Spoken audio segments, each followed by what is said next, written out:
ان المنافقین فی الدرک الاسفل من النار ولن تجد لهم نصیرا. دې آیات مبارک کې د منافقینو سزا بیانېږي چې ان المنافقین بشک دا منافقان با فی الدرک الاسفل من النار لاندې طبقه کې وي د اور، یعنی د ټولو نه چې کومه لاندې طبقه ده د جهنم، و طبقې دي د جهنم،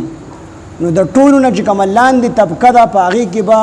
دغه منافقان وي او دوی ته به سزا ورکول کېږي، او د ټولو نه سخترینه سزا به د منافقانو ته ورکول کېږي، ځکه چې دوی مسلمانانو ته هم قسمه قسمه تکلیفونه د دې د وجې نه رسېدلي او څنګه چې دوی خپل کفر پټ ساتو دک شان دی به الله پاک جل جلاله سزا هم پټه ورکړي. د ټولو لومبنۍ د پاسه درجه چې کومه د جهنم ده، کومه طبقه ده، لومبنۍ طبقه دې کې به عام مؤمنانو ته چې کومو مؤمنانو عقیده ټیک وي او مؤمنان وي خو عمل کې چې کوم دی کوتاهي شوي وي،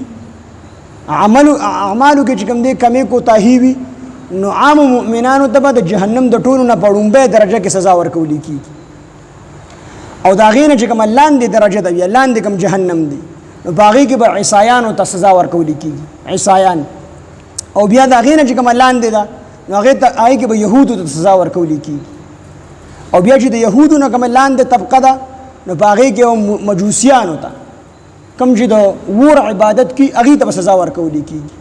او د هغې نه چې کومه لاندې طبقه ده نو په هغې کې بیا مشرکانو ته سزا ورکولی کېږي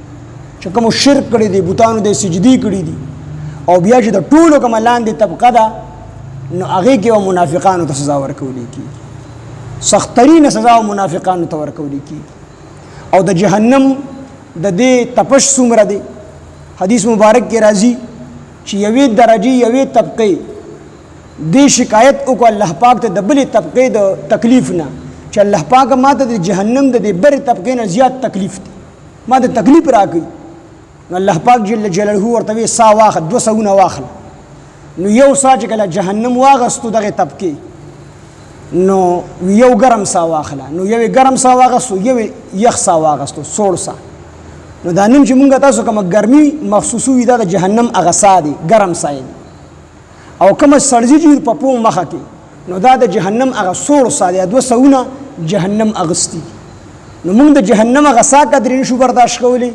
پنکې خو ځان ته لګولي او خولې رانه بهیږي، او ډېر خلک د دې ګرمۍ د لاسه پکې مړه شي،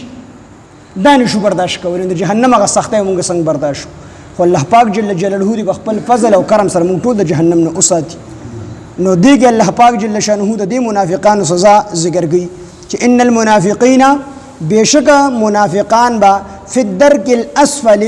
په طبقه لاندې کې من النار د اور وي، یعنی د جهنم په لاندې طبقه کې به منافقان وي، ولن تجد لهم او ته به هرگز ونه مومې د دوی دپاره نصیرا څوک مددګار، هېڅ څوک به د دوی مددګار نه وي، نه به دا څوک داسې وي چې هغه دوی د جهنم نه خلاص کړي، او نه به څوک داسې وي چې هغه د دوی په دې سزا کې تخفیف راولي، تخفیف کموالی پکې راولي، داسې به هم څوک نه وي، د دوی به هېڅ څوک مددګار نه وي.